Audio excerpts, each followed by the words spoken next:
Avant de commencer, nous allons comprendre ce que c'est que SAS. SAS signifie Syntactically Awesome Style Sheets. C'est un langage de feuilles de style en cascade, donc du CSS avec des fonctionnalités étendues.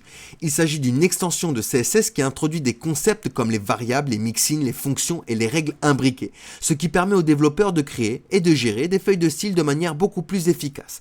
Parmi les avantages de SAS, nous avons par exemple les variables. Nous pouvons déclarer des variables, ce qui facilite la réutilisation de valeurs dans toute la feuille de style.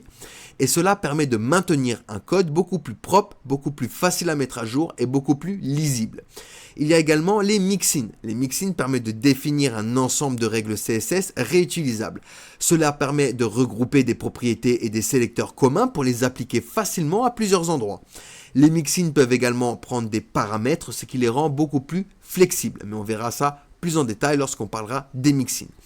Nous avons également les règles imbriquées. Ça se permet d'imbriquer des règles CSS, ce qui facilite la compréhension de la structure du code.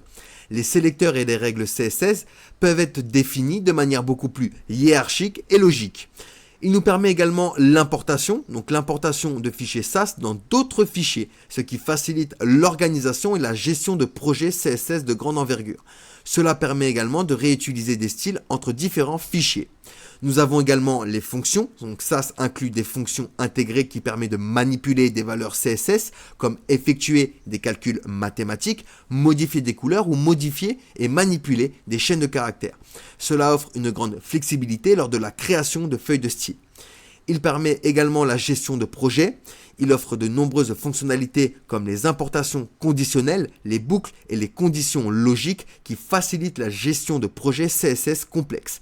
Cela permet d'éviter la duplication de code et de rendre le processus de développement plus efficace. Et il est compatible avec le CSS existant. SAS est entièrement compatible avec des feuilles de style de CSS existants.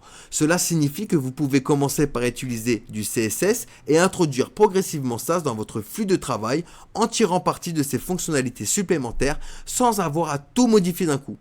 Il convient de noter que SAS est un préprocesseur CSS, ce qui signifie que les fichiers SAS doivent être compilés en fichiers CSS valides, on verra comment le faire, avant d'être utilisés dans votre navigateur. Il existe de nombreux outils et intégrations qui permettent de compiler automatiquement les fichiers SAS lors du développement. Donc en résumé, SAS est un langage de feuilles de style en cascade avec des fonctionnalités avancées qui améliorent la productivité et la maintenabilité des styles CSS. Il permet d'écrire du code beaucoup plus efficace, de réduire la duplication et de faciliter la gestion de projets CSS de grande envergure. Allez, on passe du coup à la suite.